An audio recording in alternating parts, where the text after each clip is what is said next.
시편 1편은 너무 유명한 말씀이라서 여러분들이 아마 다 외우고 있는 말씀이라고 여겨집니다. 시편의 시인이 처음 시를 쓰면서 복 있는 사람, 복에 대한 얘기를 먼저 합니다. 여러분, 우리 예수 믿는 사람들은 이미 복을 받은 사람들입니다. 우선은 우리가 구원의 복을 받았습니다.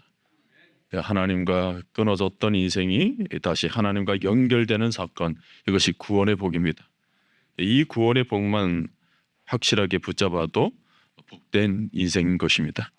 다른 복을 다 받았어도 구원의 복을 받지 못하면 아무 소용이 없어요. 구원의 복은 생명의 복입니다. 이것은 신령한 복이고 하나님께서 주시는 최고의 복인 것입니다. 근데 덧붙여서 구원받은 백성으로서 살아갈 때 누리는 복이 있습니다. 미래의 천국에 가는 복뿐만 아니라 이 땅에서 복을 누리게 하시는 거죠. 우리의 삶에서 묶여졌던 것들이 풀리는 역사를 경험하게 된다고 성경은 약속하십니다. 우리가 구원받고 은혜를 받으면 삶이 달라집니다. 우리가 예수님을 믿고 신앙생활을 하다 보면 예수님을 믿지 않을 때와는 확연히 다른 일상의 삶을 우리가 살아가게 됩니다. 예수님을 믿지 않는 사람들과는 전혀 다른 삶을 살아가게 되는 거죠. 우리는 주일에 은혜를 받아서 그 은혜의 힘을 가지고 월요일에 출근합니다. 근데 세상 사람들은 금요일 저녁부터 주일 저녁까지 놀다가 지쳐서 월요일을 맞이합니다. 세상의 낙을 쫓아 살아가기 때문에 생활의 중심이 잡혀져 있지를 못합니다. 술 마시고 복잡하게 살다 보면 몸도 자신의 마음도 제대로 되어 있지 않은 그런 모습이죠. 그런데 예수를 믿는 사람들의 삶은 그렇지가 않습니다. 밤늦게까지 술을 마시거나 사람들과 어울려 다니지 않기 때문에 맑은 정신으로 살아가는 것입니다. 삶의 질서가 있습니다. 그러다 보니까 규칙적으로 생활을 합니다. 예수님을 믿으면 성실해집니다. 우리가 새벽에 기도하러 나온다는 것은 그만큼 성실하다는 것을 의미합니다. 시간 관리가 잘 되어야 새벽 기도도 나올 수가 있습니다. 그리고 예수님을 믿는 사람들은 쓸데없이 객기를 부리지를 않습니다. 과욕이 사라집니다. 예수님을 믿기 전에는 욕심 때문에 스트레스를 받았지만 예수를 믿고 난 후에는 그런 것들이 다 사라집니다. 그래서 스트레스 지수가 낮아집니다. 마음이 평안해지죠. 삶의 질서가 생기는 것입니다. 성실해지면서 게으름이 없어집니다. 정신이 맑아지고 몸도 건강해집니다. 열받을 일도 적습니다. 웬만한 일에 열받지 않습니다. 그래서 삶의 안정감이 생기고 삶의 규모가 생깁니다. 신앙인들이 장수한다는 연구 결과가 있습니다. 미국의 연구 결과에 의하면 찬양대 봉사를 하는 분들이 장수한다고 합니다. 여러분, 예수를 믿으면 정상적인 삶을 살아갑니다. 묶여있던 것들이 하나씩 다 풀립니다. 그래서 집안 전체가 변화되어지고, 물론 힘든 일이 없는 것은 아닙니다. 근데 믿음 생활을 하면서 질서 있고 안정된 삶을 살면 불편한 일과 어려운 일들이 점점 사라집니다. 꼬였던 관계들이 풀립니다. 그래서 예수를 믿고 난 후 변화된 것이 굉장히 많아지는 것입니다. 여러분, 신앙을 가진다라는 것이 단순히 교회만 다닌다는 것을 의미하지 않습니다. 신앙 없이 살았던 때에 우리를 감고 있던 족쇄들이 하나씩 풀리는 것을 의미합니다. 그래서 싸움이나 갈등이 이전보다 훨씬 적어집니다. 이것이 믿음 생활을 하는 사람들의 정상적인 모습이에요. 우리가 신앙을 가지고 믿음 생활을 하면 삶의 전반에 걸쳐서 혁명이 일어나는 것입니다. 오늘 말씀에 보면 복 있는 사람은 시냇가에 심겨진 나무와 같다라고 말씀을 합니다. 시냇가에 심겨진 나무는 가뭄과 상관이 없습니다. 기근이 와도 상관이 없습니다. 주변의 상황과 전혀 상관이 없습니다. 땅이 말라져 있으면 그곳에 있는 나무는 비가 올 때 잠시 파릇해지다가 다시 말라버립니다. 그러나 냇가에 있는 나무는 언제나 푸르고 무성합니다. 이집트의 사막은 매우 덥습니다. 그런데 그곳에도 곳곳에 나무가 있습니다. 시띠나무와 같은 것들이 있습니다. 그 나무는 샘 곁에서 항상 살아있는 모습을 유지하는 것입니다. 우리 주위에서도 보면 경기가 좋으면 얼굴이 환하게 펴졌다가 경기가 좋지 않을 때는 표정이 굳어버리는 사람은 샘 곁에 있는 나무라고 볼 수가 없습니다. 한때 잘 나갈 수는 있지만 계속해서 잘 나갈 수는 없습니다. 결과를 보면 한때 잘 나간다고 해서 계속해서 그럴 것이라고 보장할 수 없습니다. 그러므로 세상에서 말하는 성공은 매우 불안정한 것입니다. 그러나 하나님께서 주시는 축복은 가끔 일시적인 현상이 아닙니다. 반짝 축복이 아닙니다. 지속되는 것입니다. 영원한 것입니다. 어려움이 전혀 없는 것은 아닙니다. 시련이 오고 어려움도 오고 하지만 그것을 견딜 수 있는 힘이 있는 것입니다. 팔레스타인은 비가 오지 않아 매우 메마릅니다. 잎사귀가 바짝 마를 만큼 태양빛이 강렬하지만 샘물 곁에 있는 나무는 살아납니다. 햇빛이 너무 뜨거우면 햇빛이 나무를 말려 죽일 것 같습니다. 그러나 샘물 곁에 있는 나무는 일시적으로 어려움을 겪지만 결과적으로는 살아있게 되는 것입니다. 문제를 뛰어넘는 그런 파워가 그 안에 있는 것입니다. 문제가 일어날 때 문제를 이겨낼 힘이 있는 것이 축복인 것입니다. 시냇가에 심겨진 나무는 외풍에도 흔들리지 않습니다. 시냇가에 심겨진 나무는 뿌리가 건강하기 때문입니다. 물가에 불이 내리고 있기 때문에 가뭄에도 영향을 받지 않습니다. 이것이 풍성한 삶의 원리입니다. 오늘 여러분 풍성한 삶을 살고 싶으십니까? 여러분 신앙의 뿌리를 강하게 만드시기를 바랍니다. 신앙의 뿌리는 신앙의 기본기를 의미합니다.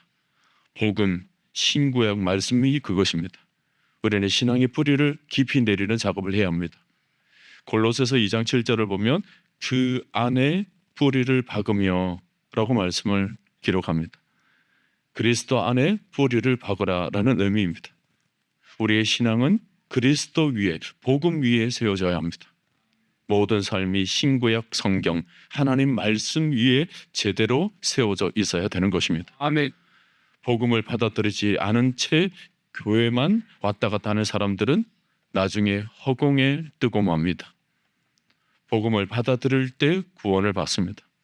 누가 구원에 이르는 복을 누립니까? 예수 그리스도의 십자가의 복음을 정확하게 받아들인 사람입니다. 하나님의 아들이 왜 이 땅에 오셨고 그분이 왜 죽으셨고 그분의 죽음이 나와 무슨 연관이 있는가 하는 복음의 중요한 메시지가 우리 안에 뿌리 내리고 있어야 하는 것입니다. 하나님의 백성으로서 구원받은 하나님의 자녀라는 것에 대해서 흔들리지를 말아야 되는 것입니다. 나는 하나님의 백성이요 하나님은 나의 아버지, 나의 하나님이시라는 기본적인 것이 내 삶에 뿌리 내려져 있어야 되는 것입니다. 여러분 삶에서 근원이 흔들리면 안 됩니다. 모든 것이 흔들린다고 해도 뿌리가 흔들려서는 안 되는 것입니다. 삶이 요동치는 이유는 뿌리가 약하기 때문입니다. 중심이 잡혀져 있지 않기 때문이죠. 요트 경기장에 가보면 요트를 볼 수가 있지 않습니까? 요트의 바닥이 보면 납덩어리로 된 축이 있습니다. 납덩어리로 된 축이 요트의 중심을 잡아줍니다. 그래서 바다에서 파도가 쳐서 요트가 뒤집힐 것 같다가도 제대로 돌아옵니다. 작은 배는 바람에 불고 파도가 치면 뒤집어지죠. 그런데 요트는 아주 날렵한데 그 납덩어리가 요트의 중심을 잡고 있어서 바람이 불고 또 파도가 쳐도 뒤집혀지지를 않습니다. 크지 않은 요트를 타고 태평양까지 항해하는 사람도 있습니다. 흔들렸다가 또 다시 일어나게 되는 것입니다. 중심을 딱 잡아줍니다. 이와 마찬가지로 신앙도 중심이 잡혀져 있으면 흔들리지가 않습니다. 어떠한 상황 속에서도 믿음을 지켜내는 신앙의 뿌리를 가지는 것이 매우 중요합니다. 오늘날 교회를 다니시는 분들, 특히 대형 교회를 다니시는 분들 중에 건성으로 신앙생활을 하시는 분들이 많습니다. 교회를 다니는 것을 종교적 보험에 든 것처럼 여기는 사람들이 더러 많은 것입니다. 천국은 죽어봐야 아는 것이고 혹시 모를 천국과 지옥에 대해서 겨우 보험 하나 들어놓는 수준. 그러다 보니까 이 땅에 살면서는 믿음의 중심을 생각하지를 않습니다. 그저 교회에 다니기만 하면 된다고 생각하는 그런 경향인데 전혀 그렇지가 않습니다. 우리는 무엇을 믿는지, 왜 믿는지, 이 땅을 살면서도 왜 은혜를 풍성히 받아야 되고 성령도 충만히 받아야 하는지 진리 안에서 뿌리를 확고하게 내려야 되는 것입니다. 오늘 3절에서 복 있는 사람은 시냇가에 심은 나무가 철을 따라 열매를 맺으며 그 잎사귀가 마르지 아니함 같으니 그가 하는 모든 일이 다 형통하리로다 말씀합니다. 시편 기자는 여호와의 율법을 즐거이 하여 그의 율법을 주야로 묵상하는 사람을 시냇가에 심은 나무에 비유했습니다. 말씀을 붙잡고 있는 사람을 의미하죠. 말씀을 끊임없이 빨아당기는 사람은 뿌리가 좋은 사람입니다. 이런 사람은 성경을 읽을 때에도 마치 성경에 구멍을 낼 듯이 집중해서 읽습니다. 하나님의 진리에 대한 갈망과 사모함이 매우 큽니다. 말씀에 대한 사모함이 있기 때문에 말씀을 잘 먹습니다. 말씀을 놓치지 않으려고 합니다. 그래서 말씀을 듣고 말씀의 핵심을 기록하면서 그것을 묵상하고 그것을 놓고 기도하며 말씀을 강화시켜서 자기의 것으로 소화해내는 것입니다. 그렇게 하면 믿음의 뿌리가 강화됩니다. 이런 사람은 시냇가에 심겨져서 시냇가에 뿌리를 내린 뿌리가 튼튼한 사람이 되는 것입니다. 여러분, 우리 신앙의 뿌리를 어디에 내리는가 굉장히 중요합니다. 말씀에서 멀어지면 큰일 납니다. 영혼의 힘을 잃게 되는 것입니다. 환난과 시련을 이겨내지를 못합니다. 악인들의 꾀는 하나님의 지혜를 알지 못하는 사람입니다. 죄인들의 길은 하나님의 말씀과는 거리가 멉니다. 오늘 본문에서 오만한 자들도 나오는데 오만한 자는 자기를 높이는 자입니다. 그런 사람은 하나님 말씀에 귀를 기울이지를 않는 것입니다. 이런 사람들은 잠시 잘 사는 것 같다가도 이내 어려움이 환난이 찾아왔을 때 자기를 지켜줄 생명줄이 없는 것입니다. 여러분, 우리는 말씀을 붙잡는 훈련을 잘 해야 합니다. 예수님께서는 40일간 금식하며 기도하신 후에 빵을 선택하지를 않았습니다. 빵 앞에 조금도 요동하지 않으셨습니다. 예수님께서는 하나님의 입으로부터 나오는 모든 말씀으로 살 것이니라 말씀하셨습니다. 우리가 하나님 말씀을 계속해서 받으면 우리 영혼이 튼튼해지는 것입니다. 그래서 외부에서 오는 환난과 시련과 고난을 넉넉히 이겨내게 되는 것입니다. 그리고 고난이 축복으로 바뀌는 역사가 일어납니다. 우리가 듣는 말씀의 한가운데에 복음이 있습니다. 예수 그리스도께서 계십니다. 우리가 말씀 안에 있으면 예수 그리스도 안에 뿌리 박게 되는 것입니다. 예수 그리스도 안에서 점점 자라납니다. 바울 신앙의 핵심은 in Christ, 그리스도 안에서입니다. 바울은 그리스도 안에서 모든 것을 할 수 있고 그리스도 안에서 모든 고난을 이겨낼 수 있다고 고백합니다. 그리스도께서 주시는 힘이 강력하기 때문입니다. 오늘 여러분, 신앙의 뿌리를 그리스도께 확고히 심으시기를 바랍니다. 그래서 그리스도 안에서 무성한 나무가 되시기를 바랍니다.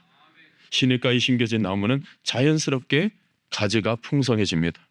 그리고 그 풍성한 가지에 열매가 가득 맺히게 되는 것입니다. 구약에서 요셉을 보면 그가 국무총리가 되었을 때 그 나라에 풍년이 들었습니다. 그래서 곡식을 곡창고에 모아들였습니다. 그 후에 주변 나라에는 기근이 들었지만 애굽은 부자 나라가 되었습니다. 그래서 요셉의 가족 70인을 다 먹여 살렸습니다. 주변 나라에서는 기근이 들었지만 요셉은 끄떡 없었습니다. 요셉은 시냇가에 심겨진 무성한 가지였습니다. 기근으로 인해서 많은 사람들이 굶어 죽는데 요셉은 샘 곁에 무성한 가지였습니다. 마르지 않았습니다. 그래서 주변 나라에서 도움을 요청하러 애굽까지 올라오게 되는 현상이 일어난 것입니다. 요셉의 형들도 도움을 요청하러 애굽까지 왔습니다. 나중에는 야곱도 애굽으로 왔고 모든 고센 땅에서 먹고 살게 되었습니다. 여러분, 우리 영혼의 뿌리를 시냇가에 심겨지는 것이 매우 중요합니다. 요한복음 4장을 보면 우리 예수님이 생수가 되신다 그랬습니다. 우리 예수님이 생수의 강인 것입니다. 그래서 예수님을 믿는 사람은 부유합니다. 풍부해집니다. 물질적으로 부유할 수도 있지만 영적으로 더욱 부유해지는 것입니다. 그리스도 안에서 풍성한 삶을 살게 되어 있는 것입니다. 물질적으로 부족한 사람은 물질적 가난은 이겨낼 만큼 영적으로 더욱더욱 부유해지면 되는 것입니다. 영적으로 부유하면 어떤 상황에서든지 감사할 수가 있습니다. 오늘날 물질적으로 부유하더라도 힘들게 살아가는 사람들이 굉장히 많습니다. 우리도 물론 물질적으로도 부유하고 믿음도 좋다면 정말 좋겠지만 그보다는 물질의 유무와 상관없이 영적으로 부유해지는 것이 매우 중요합니다. 오늘 예수 그리스도께서 이 세상에 오신 목적이 무엇입니까? 요한복음 10장 10절을 보면 예수님께서는 이런 말씀을 하셨습니다. 내가 온 것은 양으로 생명을 얻게 하고 더 풍성히 얻게 하려 하는 것이라. 양으로 생명을 얻게 하는 것은 구원의 복을 의미합니다. 더 풍성히 얻게 한다는 것은 하나님의 백성들이 현재적 삶 속에서 누려야 하는 영적인 부유함을 의미하는 것입니다. 그러므로 예수님을 믿으면서 이 세상을 바닥을 긁듯이 살아서는 안 되는 것입니다. 여러분, 예수님을 믿는 사람들이 이 세상을 마지못해 살아가는 것처럼 살아가는 것은 하나님의 뜻이 아닙니다. 바울을 보세요. 인간적으로 보면 힘들게 살았습니다. 감옥 생활도 했고 쫓겨다니기도 했고 굶주리기도 했습니다. 그가 불편한 삶을 산 것이 사실이지만 그러나 그는 불행하지 않았습니다. 바울은 감옥 안에 있었지만 기뻐했습니다. 그래서 바울은 주 안에서 항상 기뻐하라. 내가 다시 말하노니 기뻐하라 말씀합니다. 그리고 바울이 쓴 서신을 보면 감사로 넘쳐나고 있습니다. 고린도후서 6장을 보면 사도 바울은 근심하는 자 같으나 항상 기뻐하고 가난한 자 같으나 많은 사람을 부유하게 하고 아무것도 없는 자 같으나 모든 것을 가진 자로다. 바울의 마음은 풍성했습니다. 아멘. 여러분, 이것이 복입니다. 사도 바울의 사역은 아름답고 풍성한 열매를 많이 맺었습니다. 사도 바울의 삶은 샘 곁에 무성한 가지였습니다. 그가 가는 곳마다 교회가 세워졌습니다. 구원받는 사람이 생겨났습니다. 믿음의 백성들, 제자들이 생겨났습니다. 그런 샘 곁에 무성한 가지와 같은 삶을 살았던 것입니다. 그러므로 신약의 요셉이라고 할 수가 있습니다. 그의 삶은 어려웠지만 그는 하나님께서 열어주시는 은혜를 체험하며 살았던 것입니다. 그의 삶은 쪼그라들질 않았습니다. 그리스도 안에서 사는 사람들에게는 영적인 여유로움이 항상 있습니다. 영적 부요함이 있는 것입니다. 영적으로 넉넉합니다.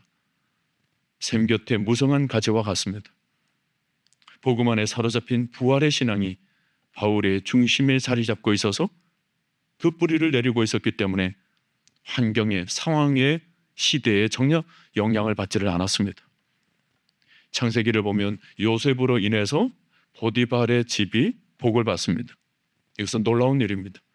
창세기 49장 22절을 보면 요셉은 무성한 가지, 곧 샘 곁에 무성한 가지라 그 가지가 담을 넘어도다 기록하고 있습니다.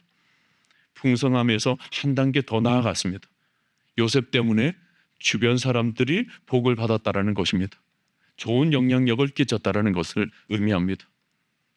오늘 여러분으로 인해서 여러분의 직장에서 매출이 신장되는 일이 일어나야 합니다. 우리는 자식만 먹고 사는 생활을 해서는 안 됩니다. 우리의 가지가 담을 넘어야 합니다. 요셉은 자신만 잘된 것이 아닙니다. 자기 가족만 먹여 살린 것이 아닙니다. 애굽과 주변 나라까지 먹여 살렸습니다. 그래서 창세기 12장에서 하나님께서 아브라함에게 약속하신 것이 그대로 성취된 것입니다. 하나님께서는 아브라함에게 땅의 모든 족속이 너로 말미암아 복을 얻을 것이라 약속하셨습니다. 여기서 이 복은 전체적이고 종합적인 의미입니다. 여러분, 우리가 예수를 믿고 복 받는 것을 무엇으로 증명할 수 있겠습니까? 우리 안에 있는 복이 주변으로 흘려 넘치는가를 보면 알 수가 있습니다. 복을 충분히 받은 사람은 복이 나에게서 다른 사람에게로 넘쳐서 흘러가게 되어 있습니다. 채워지지 않은 사람은 나눌 것이 없습니다. 채워진 사람이 나눌 수가 있습니다. 근데 아무리 가졌어도 결핍 증세를 느낀다면 아직 채워지지 않은 것입니다. 결핍 증세를 느끼는 사람이 나눌 수 있겠습니까? 나눌 수가 없습니다. 내 안에서 내 것을 위해서 더 채워져야 하는데 어떻게 나눌 수 있겠습니까? 아직 만족하지 못하는데 나눌 수 있겠습니까? 나눌 수가 없습니다. 하나님께서는 우리의 삶을 통해서 우리의 축복을 주신 후에 우리의 복이 흘러가도록 만드십니다. 구원의 복이 흘러가도록 만드십니다. 생명의 복이 흘러가도록 만드십니다. 그래서 성도는 내 안에 있는 복음의 생명이 주변에게로 흘러가고 있는가 하는 것이 매우 중요합니다. 전도를 하고 있는가? 전도는 내가 받은 은혜를 흘러보내는 것입니다. 여러분, 풍성한 삶을 위해서는 마음 그릇이 중요합니다. 복을 받아도 흘러보낼 줄 아는 것이 매우 중요합니다. 복은 흘러가도록 되어 있습니다. 흘러보내지 않으면 그냥 말라버리는 것입니다. 그래서 성경에서는 주는 것이 나누어주는 것을 강조합니다. 근데 이것이 쉽지가 않죠. 우리는 소비 중심 시대를 살아가고 있습니다. 그래서 내가 쓰기에도 모자랍니다. 이 사회는 과소비를 부추깁니다. 그래서 아무리 벌어도 부족함을 느낍니다. 지금은 연봉이 올라가는 것이 중요하지 않습니다. 삶을 규모 있게 정리를 하고 욕망을 잘 다스려야 합니다. 그렇게 하지 않으면 돈을 아무리 많이 벌어도 모자랍니다. 사람들이 부족함을 느끼니까 나누지를 못합니다. 그래서 온전한 축복 안에 살지를 못하는 것입니다. 진정한 축복은 하나님께서 주신 것으로 충분하다고 생각할 줄 아는 마음입니다. 여호와가 나의 목자가 되시니 부족함이 없으리로다. 아멘. 하나님과 함께 있은 그 자체로 충분하다라는 것을 고백할 줄 아는 마음, 지금 상태로 충분하다고 생각하는 것입니다. 그때 느끼는 충분함은 여호와가 나의 목자이시기 때문에 느끼는 것입니다. 그래서 하나님 때문에 충분합니다 라는 입술의 고백이 있습니다. 외부적인 요인으로 인해서 충분함을 느끼는 것이 아닙니다. 그렇게 할 수도 없습니다. 우리 영혼이라는 것이 그렇습니다. 그러나 하나님으로 인해서 만족함을 느끼게 되면 부요한 자가 되는 것입니다. 흘려보낼 줄 알게 되는 것입니다. 만족하지 못하는 것이 얼마나 무서운 줄 아십니까? 만족하지 못하는 것은 재앙과 같습니다.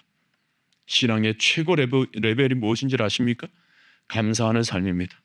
신앙의 절정에 감사가 있습니다. 에덴 동산에서 왜 문제가 생겼습니까? 에덴 동산은 완벽한 환경이었습니다. 하나님이 계신 곳이었고 하나님께서 베푸신 완벽한 곳에서 아담과 하와는 그곳에서 그만 부족함을 느끼게 된 것입니다. 감사가 없었기 때문입니다. 그래서 아담과 하와는 선악을 알게 하는 나무 열매를 따먹었습니다.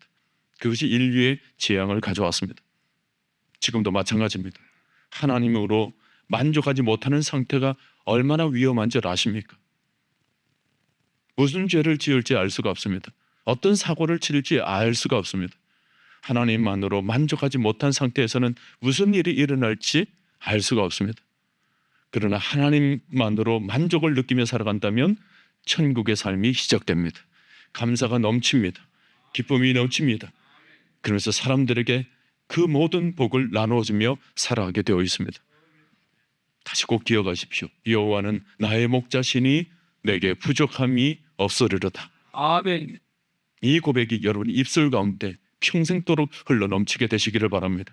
하나님을 경험한다는 것은 감사하는 것입니다. 감사한다면 하나님을 경험하는 것입니다. 하나님을 경험하지 못한 사람은 감사할 수가 없습니다. 하나님이 누구인가를 경험했기 때문에 하나님께 대한 감사가 입술에서 터져 나와야 되는 것입니다. 하나님께 감사하는 사람은 하나님을 깊이 경험한 사람입니다. 감사하지 못하는 사람은 하나님이 누구신지 아직도 모르는 사람입니다. 여러분, 하나님께서 우리를 이 땅에 살게 하심으로 우리의 삶을 뻗어나가게 하십니다. 남을 섬기게 하십니다. 하나님께서는 우리가 자신뿐만 아니라 주변의 사람까지 빛나게 만들기를 원하십니다. 하나님께서 우리에게 주신 축복이 그늘이 되어서 많은 사람들이 그 속에서 위로를 받고 힘을 얻고 용기를 얻어서 다시 일어나게 되기를 원하십니다. 고통받는 사람이 위로받기를 원하십니다. 하나님께서는 나를 축복하시며 내가 받은 축복이 다른 사람에게로 흘러가기를 원하십니다. 흘러보낼 줄 아는 사람에게 하나님은 더 채워주시는 것입니다. 우리는 시냇가에 심겨진 나무가 되어야 합니다. 말라 비틀어져 뿌리 뽑힌 나무처럼 살아서는 안 됩니다. 하나님의 백성은 샘 곁에 무성한 가지가 되어서 풍성한 은혜를 누려야 합니다. 오늘 여러분 모두가 늘 잎사귀가 마르지 않는 삶으로 내 안에서 흘러 넘치는 삶. 그래서 나도 복을 받고 내 가족도 복을 받고 내 이웃도 복을 받고 나아가서 이 나라와 민족과 열방까지 복을 받는 복 있는 인생이 되시기를 주님의 이름으로 축복합니다.